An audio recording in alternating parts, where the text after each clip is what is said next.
The impact of prolonged recessions on natural unemployment.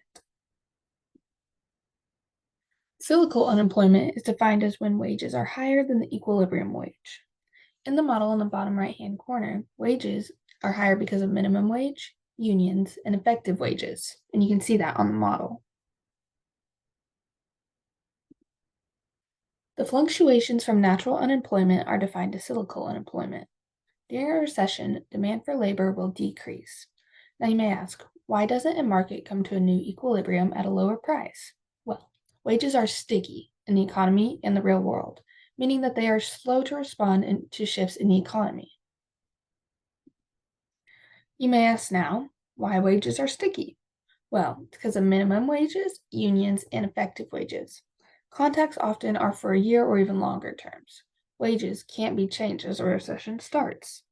Or employers usually prefer not to cut wages, but instead to lay off workers, even though they will be discouraged. Some examples of sticky wages. Unions is because of their joint negotiating power. Employees and unions can go against salary reductions, even if some employed workers are willing to accept lesser pay. Union members who are employed currently can deny any proposed pay reductions. Efficiency wages. Paying employees more can increase their morale and maybe make them more productive and more loyal in the long run. And then minimum wage laws, because due to these laws, employers cannot decrease salaries to that certain amount. The effect of recession on natural unemployment. On frictional unemployment, it's going to have an ambiguous effect. It may increase because it will take longer to find a job, but then it could decrease because the labor force participation will decrease. For example, older workers may retire earlier instead of looking for a job, or young people may go to college or stay in college longer instead of looking for a job.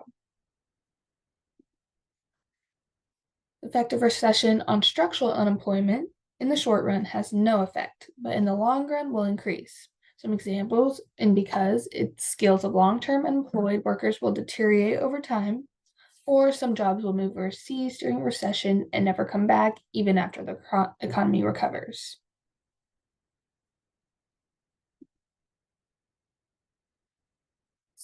During recession of 2006 through 2009, there were some structural changes. Many industries had been outsourced to other countries through billing, information services, manufacturing, and many clerical and administrative jobs had either been eliminated or automated. And here's some models that show some examples of recession. So on the top left, you have a model showing the money that people who just lost their job in the Great Recession were making. And then on the bottom left, you have the short, medium, and long-term unemployment during the time around the Great Recession. And on the right side, you have unemployment rate, and you can see how it stayed high after the recession.